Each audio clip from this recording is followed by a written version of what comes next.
Hello students, welcome to angel science world. நம்மளுக்கு midterm test வருது இல்லையா, நவம்பர் மந்த்து. ஸோ அதுக்கு இம்பார்ட்டன்ட் கொஸ்டின் பார்க்கலாம். நான் ஏற்கனவே வந்து 5 and 9 சாப்டருக்கு போட்டிருக்கேன். இப்போ பார்க்க போகிறது 10. சரிங்களா? 10 சாப்டர் புறப்பரப்பு வேதியியல். இதில் உள்ள இம்பார்ட்டன்ஸ்லாம் சொல்கிறேன், மார்க் பண்ணிக்கோங்க. நான் புக்கிலே வச்சு சொல்கிறேன்ப்பா. உங்களுக்கு கொஞ்சம் டிஸ்டர்பன்ஸ் இருந்துச்சுனாலும் அட்ஜஸ்ட் பண்ணிக்கோங்க. ஏன்னா எழுதி சொல்கிறதுக்கு 4 11th 12th போடும்போது கொஞ்சம் சிரமமாக இருக்குது. அதனால் பாருங்கள். ஃபஸ்ட்டு பரப்பு கவர்தல் என்றால் என்ன? உறிஞ்சுதல். சரியா? இந்த கொஸ்டின் வந்து 2 மார்க்கு 3 மார்க்கு. ஸோ நீங்கள் வந்து இந்த பாயிண்ட்ஸ், இந்த 4 பாயிண்ட்ஸையும் எழுதுனீங்கன்னா போதுமானது. பரப்பு கவர்தல் மற்றும் உறிஞ்சுதல் அப்படின்னு கேட்டாங்கன்னா எழுதி இங்கே ஒரு எக்ஸாம்பிள் கொடுத்துட்டீங்க அப்படின்னா ரொம்ப நல்லாயிருக்கும். அடுத்து பரப்பு கவர்தலின் சிறப்பியல்புகள், இது 3 மார்க்கு. ஸோ உங்களுக்கு 3 பாயிண்ட்ஸ் கொடுத்துருக்காங்க. ஷார்ட் அவுட் பண்ணி எழுதிக்கிட்டிங்கன்னா இன்னும் ரொம்ப நல்லாயிருக்கும். ஸோ அடுத்து ரொம்ப ரொம்ப ரொம்ப இம்பார்ட்டன்ட், பரப்பு கவர்தலின் வகைகள். 2 வகைகள் இருக்குதுன்னு பார்த்தோம். இது வந்து 5 மார்க்கில் கண்டிப்பாக கேட்பாங்க. ஸோ ரொம்ப ரொம்ப இம்பார்ட்டன்ட் கொஸ்டின் நீங்கள் வந்து எழுதியிருக்கணும். வேதி மற்றும் இயற் புறப்பரப்பு கவர்தலுக்கு இடையான வேறுபாடு. ஸோ காலம் போட்டு உங்களுக்கு பிடிச்ச 9 பாயிண்ட்ஸ் இருக்குது. உங்களுக்கு பிடிச்ச 5 பாயிண்ட்ஸை நல்லா தரமாக எழுதி வச்சிடுறீங்க. சரியா? அடுத்து பரப்பு கவர்தல் சம வெப்ப கோடுகள் மற்றும் அழுத்த கோடுகள் இருக்கு இல்லையா, இதுவும் 5 மார்க்கு தான். நீங்கள் வந்து இதை வந்து எழுதி டெஃபினிஷன் எழுதி நீங்கள் கிராஃப் போட்டு காமிச்சிருக்கணும்பா. இதுக்கு கிராஃப் போட்டு காமிச்சிருக்கணும். அதே மாதிரி ஃப்ரண்ட் ரீச் பரப்பு கவர்தல் சம வெப்ப கோடு. ஸோ இதையும் நீங்கள் வந்து கிராஃப் போட்டு இந்த இதை டெரிவேஷன் எழுதி இங்கே கிராஃப் போட்டு காமிச்சிருக்கணும். சரியா? அடுத்து பரப்பு கவர்தலின் பயன்கள். இது வந்து ரொம்ப இம்பார்ட்டன்ட் கிடையாது, இருந்தாலும் தியரி தான். நீங்கள் ஓரளவுக்கு ரீட் பண்ணி வச்சுக்கோங்க. நம்ம டே டு லைஃப்பில் எப்படி பரப்பு கவர்தல் யூஸ் ஆகுது அப்படின்னு. உங்களுக்கு எந்த பாயிண்ட்ஸ் பிடிச்சிருக்கோ, 13 பாயிண்ட்ஸ் இருக்குது. நீங்கள் 5 பாயிண்ட்ஸை நல்லா தரவாக பார்த்துக்கோங்க. மொத்தம் 13 பாயிண்ட்ஸ் இருக்குது. ஸோ அதில் பார்த்துக்கோங்க. சரியா? அடுத்து 2 மார்க்கு தான். 2 மார்க்கு 3 மார்க்கில் கேட்கலாம். வினைவேக மாற்றம் என்றால் என்னன்னு கேட்கலாம். இல்லைன்னா ஊக்க மற்றும் தளர்வு வினை வேக மாற்றம் என்றால் என்ன அப்படின்னு கேட்பாங்க. ஸோ அதுக்கு வந்து டெஃபினிஷன் பார்த்துக்கோங்க. டெஃபினிஷன் எழுதி எக்ஸாம்பிள் எழுதியிருக்கணும். ஸோ எக்ஸாம்பிள் எழுதினீங்கன்னா ரொம்ப நல்லாயிருக்கும். அடுத்து 5 மார்க்கு வினைவேக மாற்றிகளின் சிறப்பியல்புகள் அப்படின்னு கொடுத்துருக்காங்க இல்லையா. ஸோ சிறப்பியல்புகள் 8 கொடுத்துருக்காங்க. ஸோ 8ல் நீங்கள் 5 எழுதுங்க, போதுமானது. 5 மார்க்குக்கு 5 பாயிண்ட்ஸ் இருந்திருக்கணும். சரியா? அடுத்து உயர்த்திகள் மற்றும் வினைவேக மாற்ற நச்சு, இதுவும் இம்பார்ட்டன்ட் கொஸ்டின் தான். 3 மார்க்கு. உயர்த்திகள் என்றால் என்ன, வினைவேக மாற்ற நச்சு என்றால் என்ன, அதில் நீங்கள் வந்து 3 மார்க்கில் கேட்க வாய்ப்பு இருக்குது. நீங்கள் படிச்சுக்கிறணும். அடுத்து தன் வினைவேக மாற்றம், தளர்வு வினைவேக மாற்றம் இருக்குது. இதில் தன் வினைவேக மாற்றம் வந்து ஆட்டோ கேட்டலிஸ்ட்னு இங்கிலீஷில் சொல்லுவோம். ஸோ ரொம்ப இம்பார்ட்டண்ட்டு. அது வந்து அதுக்கான எக்ஸாம்பிள் பார்த்துக்கோங்க. ஸோ அடுத்து அப்படியே வாங்க கூழ்மத்துக்கு. கூழ்மம் வந்து அடுத்து கிளர்வு மையங்கள் என்றால் என்ன, இதெல்லாம் டெஃபினிஷன். ஸோ இதுக்கெல்லாம் வந்து நீங்கள் கண்டிப்பாக பார்த்து வச்சுக்கிறணும். கிளர்வு மையம் என்றால் என்ன, அது வந்து 2 மார்க்லேயோ 3 மார்க்லேயோ கேட்பாங்க. ஸோ அடுத்து நொதி வினைவேக மாற்றம், இதுவும் கேட்பாங்க. இதுவும் கொஞ்சம் இம்பார்ட்டண்ட்டு.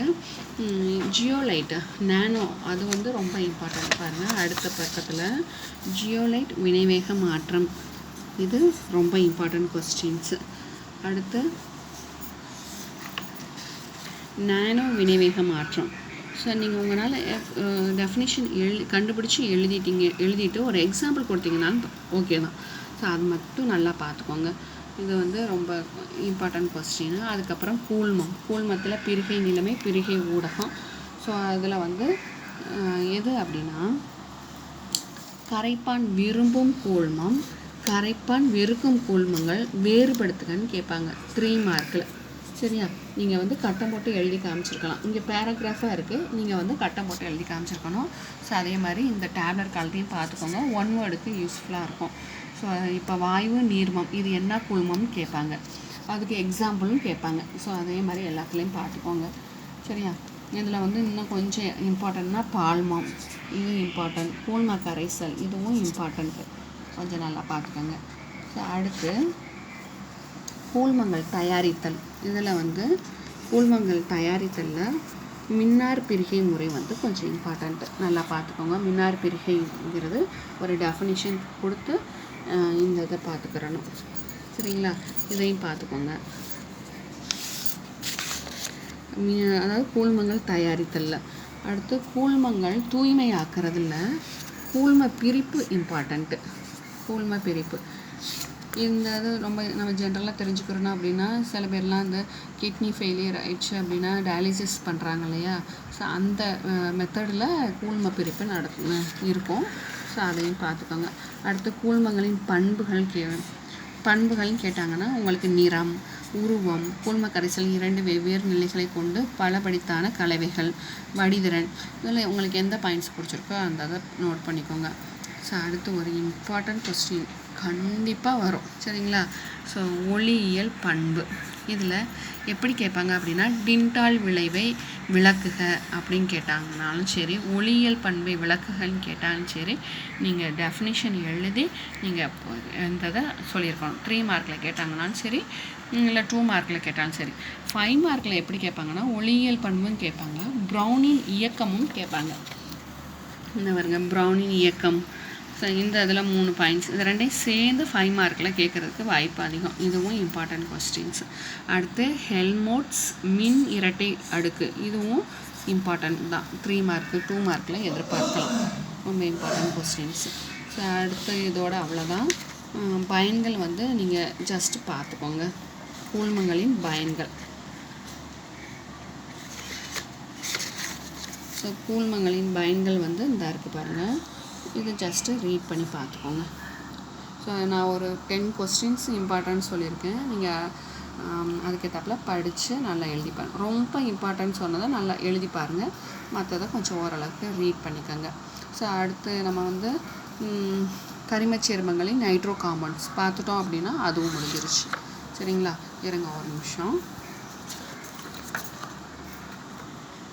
அதில் பார்த்தீங்க அப்படின்னா ஐயூபேக் வந்து நம்மளுக்கு தெரிஞ்சிருக்கணும்ப்பா, பேர் வைக்கிறது. கரிமச் சேர்மங்களின் யூனிட் வந்து 13. அதாவது கரிம நைட்ரஜன் சேர்மங்கள் ரொம்ப ரொம்ப இம்பார்ட்டன்ட். இது உங்களுக்கு கொஞ்சம் கஷ்டமாக தான் இருக்கும், நான் ஒத்துக்கிறேன், இல்லைன்னு சொல்லலை. அதில் ஆனால் இம்பார்ட்டன்ஸாக படித்து வச்சுக்கோங்கப்பா, அவ்வளோதான். அதனால தான் சொல்கிறேன். ஸோ ஐயூபேக்கு நீங்கள் பார்த்துக்கோங்க. ஐயூபேக் பார்த்துட்டு அடுத்து வந்து இன்னும் கொஞ்சம் ஐயூபேக்கு ஜஸ்ட் பார்த்துக்கோங்க. கேட்பாங்கன்னு சொல்ல முடியாது, ஆனால் கோஆர்டினேஷன் கெமிஸ்ட்ரியில் இருக்கக்கூடிய ஐயூபேக்கு கண்டிப்பாக வரும். ஸோ இதில் இருந்து கேட்காட்டினாலும் அடுத்து கண்டிப்பாக வரும். ஸோ ஃபஸ்ட்டு பேஜில் இயங்கு சமநிலை மாற்றியம், இது ரொம்ப இம்பார்ட்டண்ட்டு.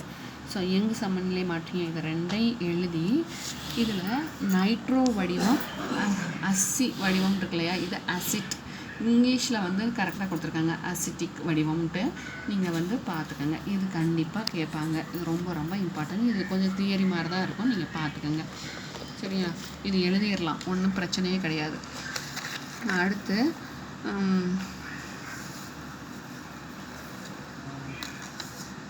கொஞ்சம் இம்பார்ட்டன்ட் கொஸ்டின்ஸாக நான் உங்களுக்கு புக்கிலே தேடி சொல்கிறேன், அதுக்கேற்றாப்புல நீங்கள் படிச்சுக்கோங்க.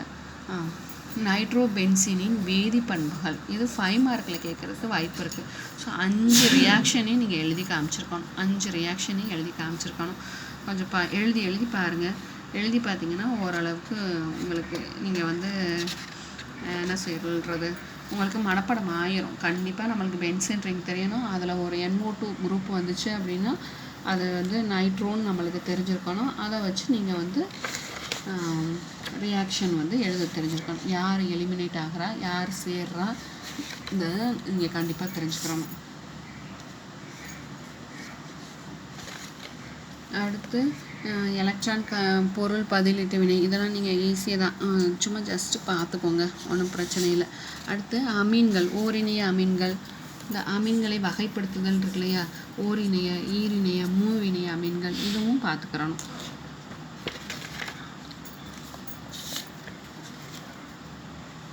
அடுத்து நிறைய ரியாக்ஷன் தான் நம்மளுக்கு, கேப்ரியல் தாலமைடு தொகுப்பு, இதுக்கெல்லாம் நேமிங் ரியாக்ஷன் சொல்லுவாங்க. ஹாஃப்மேன் அமோனியாவால் பகுப்பு, இதெல்லாம் ரொம்ப இம்பார்ட்டன்ட் கொஸ்டின்.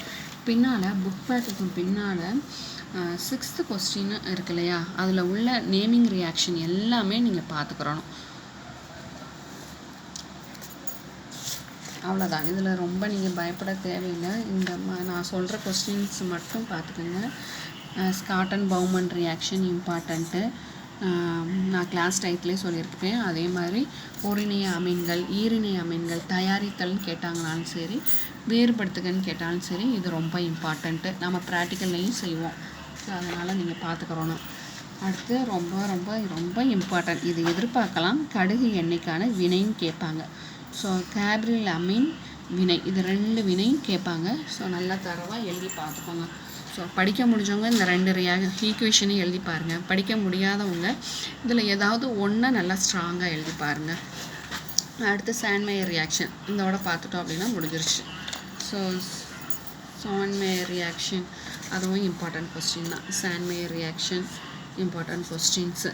அடுத்து காடர்மன் ரியாக்ஷன் ரொம்ப இம்பார்ட்டண்ட்டு. சரியா, மற்றதெல்லாம் ஓரளவுக்கு பார்த்துக்கோங்க. இந்த இப்போ பின்னால் புக்குக்கு பின்னால் ஒரு கொஸ்டின் நம்பர் 6 சொன்னோம் இல்லையா, அதில் இருக்கக்கூடிய நேமிங் ரியாக்ஷன் எல்லாமே இம்பார்ட்டண்ட்டு தான். கொஸ்டின் நம்பர் 6 சிறுகுறிப்பு வரைக. இதில் நான் உள்ளே சொல்லாமல் ஏதாவது மிஸ் ஆகிருந்துச்சு அப்படின்னா இணைப்பு வினை அதையும் நல்லா பார்த்துக்கோங்க. இது ரொம்ப இம்பார்ட்டண்ட்டு. இணைப்பு வினை, கடுகு எண்ணெய்க்கான வினை, ஸ்காட்டன் பவுமன் வினை, இவங்க இதெல்லாம் இதை 8ஐயும் படிச்சுக்கோங்க. அதில் இது 3ஐயும் நீங்கள் எழுதி பார்த்து படிங்க. சரியா? Okay students, thank you students. Subscribe பண்ணுங்கள், லைக் பண்ணுங்கள், ஷேர் பண்ணுங்கள். தேங்க்யூ.